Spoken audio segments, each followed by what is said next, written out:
众所不周知，我这个人是个 CP 厨，而且十分杂食。对于各色美食，我向来是照单全收。对我来说，看着特定的人物彼此间独属于他们的互动，或是想象主人公双方对彼此都有种说不清的情愫，最后佐以各路同人作者的创作，就是一餐丰盛的精神粮食。你们好，是我磕 CP 大王。今天，身为老饕的我，将为您介绍我心目中最喜欢的9日 CP Top 10。排名除了第1名不分先后，入选原因十分主观。这些 CP 能上榜的唯一理由就是我吃得开心。史诗级宇宙免责声明：今日提到 CP 中或多或少会有与原作不符之处，在2次创作中不可避免的会与原作有相悖改编之元素。待会提到的所有内容若有不符合原作，表现你个人对游戏的理解，请无需在意，这只是我及某些人对9日的解读。另外，接下来提到的 CP 涵盖对其基本会有必须分裂的人怪出手，且在我这里部分左右位都会是 APA 的形式。接下来介绍影片为方面，今天常用的 APA 弹幕左右为之分。如果你已经阅读完免责声明了，那就来迎接我们的第一对 CP 吧。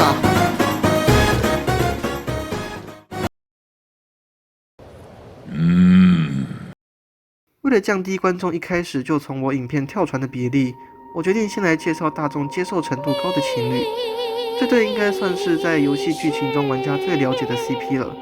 从看到伏羲在乌漆抹黑的房间里看着2人共演的片段，听着牡丹亭，到最后2人相拥的谢幕演出，2人的情感交代得明明白白的。虽为兄妹，彼此却坦率地互诉心意。我夏国臭直男在角落大哭。对我来说，伏羲女娲对彼此的爱是那样的理所当然。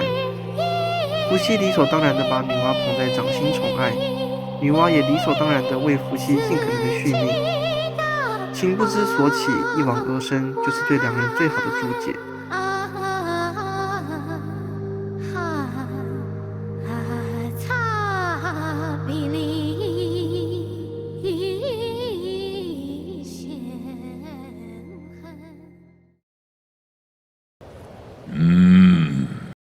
上榜理由想必无需多言吧。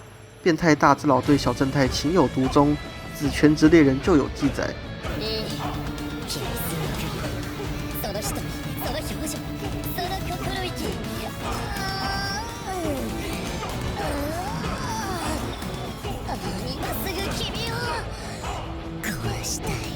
这根本就是所有作品都有的热门组合吧。而且就截拳那套人人所不能理论，这大佬折磨役几乎算是官方花糖了吧。总的来说，不论是截拳某部役的带劲感，还是截拳反被役的乾坤剑搞得乱七八糟的爽感，这些扭曲的互动都是这对 CP 的好吃点，让玩家不自觉的越磕越上。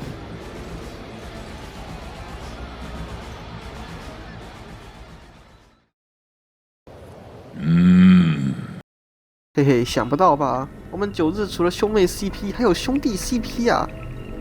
蚩尤是个有趣的角色，所作所为犹如一见解独特的书生。宁鸣而死，不默而生，是他对人生的注解。没有自由意识的活着，不如死去。所以为了自己哥哥，蚩尤不惜花费重金武装自己，只为杀死对方，将对方解放出来。我认为这是一种很浪漫的温柔。而且这对组合意外的让我有点眼熟。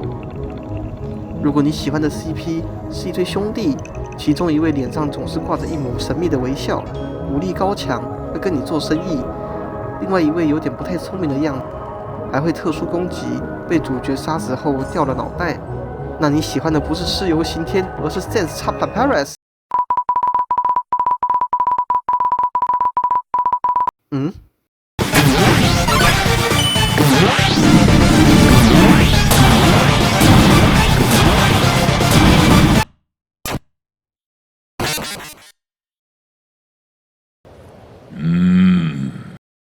我相信你在影片开头一定很疑惑，磕 CP 是怎么扯上人外触手的？嘿嘿，这不就来了吗？讲真的，我一开始看到这对 CP 的时候也大为震惊，甚至其实我到现在也不知道把这对归为 CP 合不合适。但怎么说，这个设定给感官的刺激很足，所以只要能接受，那会意外的好吃。而且虽然称其为古树，但其实结合游戏剧情，扶桑或许也有自己的意识。只这种思维跟人、太阳人或是世间的生物都有所不同。看着义与扶桑跨种族交流也是别有一番风味。会提到这位 CP，主要是看到了这位老师的作品。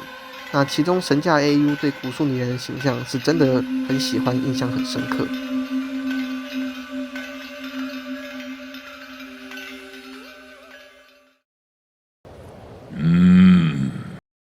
这对铁哥们也是一对苦命鸳鸯啊，可可。这对其实除了 CP 外，也有很多人吃他们的 CB。这对好兄弟从彼此籍籍无名的时候就认识了，并且夸父也是对义十分上心。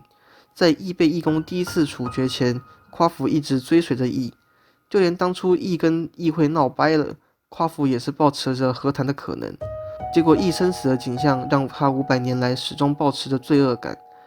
当他亲眼看见义活着的那喜悦之情，让人对这大局实在心疼。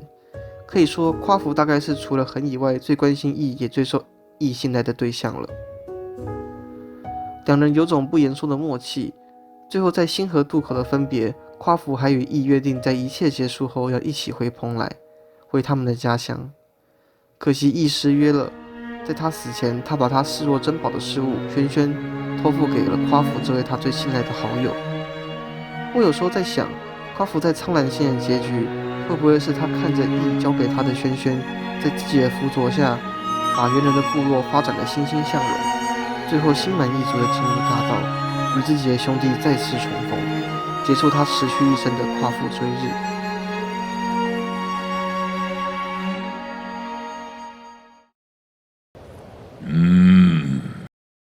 这对的话也是国外很火的一对 CP。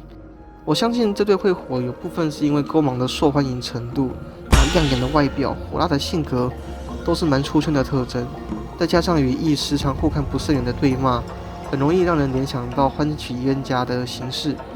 而且两人其实蛮多共通点的，都是义公门下徒弟，为了拯救太阳人可以不择手段，个性都偏强势一点，而且还有点爱小孩。额外提一点，我个人蛮喜欢看勾芒存活的同人衣服线，勾芒跟轩轩处得很好的剧情。毕竟就勾芒当初善待小倩的剧情，我相信勾芒一定会变成溺爱小孩的家长吧。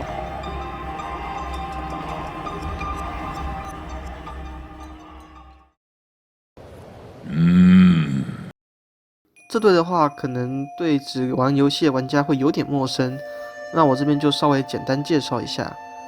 《李尔传》是9日的前传漫画，内容主要叙述了李尔儿时在结国的故事。故事里，李尔父母是被虏获至结国的科学家。李尔从小就在结国长大，并且很受结国统治者节通赏识，甚至让其有想要培养对方之意。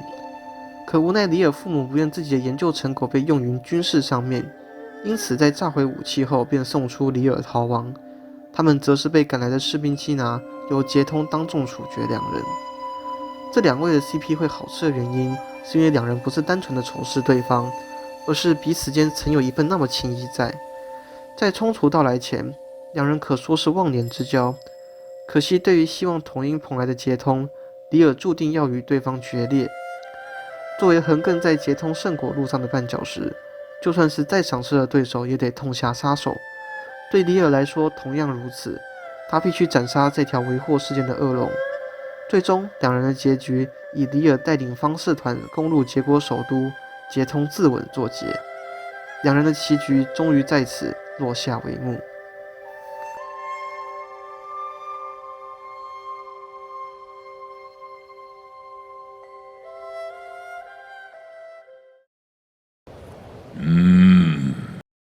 这对的话，我其实吃的是节拳单方面对基有好感的设定。我想在基的漫漫人生中，节拳不会是一个多特别的人物，能够在基的人生留下鲜明印象的人，要么是节通这样被历史铭记的传奇，要么是像李尔义这种能够自己主掌命运之人。节拳在他人生中大概只是一位短暂的过客，而对节拳来说，基不是辅佐自己的国师，很可能在杰哥小时候两人就认识了。从小时懵懵懂懂的好感发展成坚定的喜欢，在畅想未来时，对方绝对不缺席。或许节拳也知道自己只是一厢情愿，但那又如何？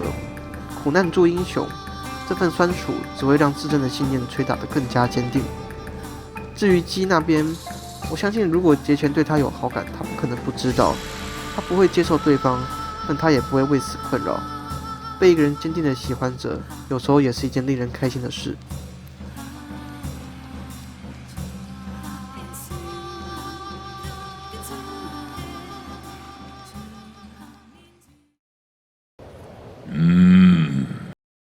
这对的话，我不知道为什么就很喜欢。或许是因为在时间的长河中，李尔是鸡眼中那颗最为闪耀的星辰，跟任何人都不一样，甚至让身为结国国师的他，要偷偷把杰通日后的死敌偷渡出海。在李尔的很多人生时刻都能见到鸡的身影，而李尔想来跟鸡也是关系颇深的好友，在自己即将归于大道时，也是只与鸡做了最后的道别。其实我们能看到两人真正有的互动不多，但在基与李尔的故事里，无处不是对方踪迹，让我不禁浮想联翩，想象重回那古老的岁月，两人相处的点点滴滴。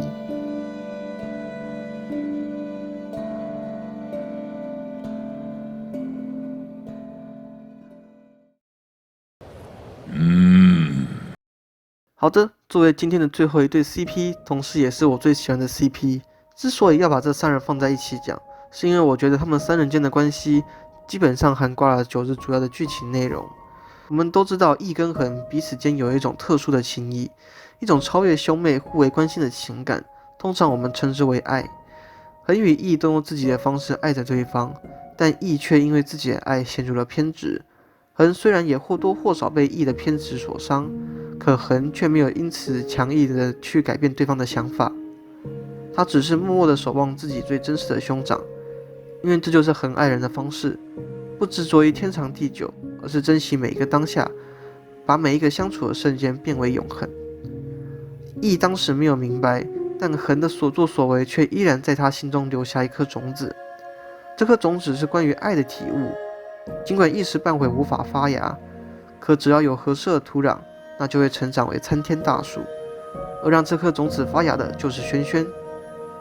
轩轩的生活态度意外的与500年前的那位太阳少女不谋而合。亦透过不同的视角去观察着这有着同样观念的小猴子，开始理解当初恒的理念，当初恒那对自己温柔的爱。可以说轩轩就是教会亦爱的人。而明白新的爱人方式的亦，他把这份爱回馈给轩轩，让轩轩感受到这份真挚的感激，并且带着这份体悟，亦死前也看到那个始终在大道等他的爱人。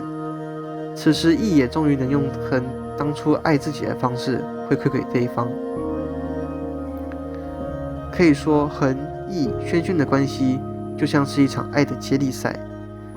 恒在亦心中种下关于爱的种子，轩轩则是用自己与亦的生活经验让种子萌芽，最后亦把这份萌芽的爱回馈给这两个他最重视的人。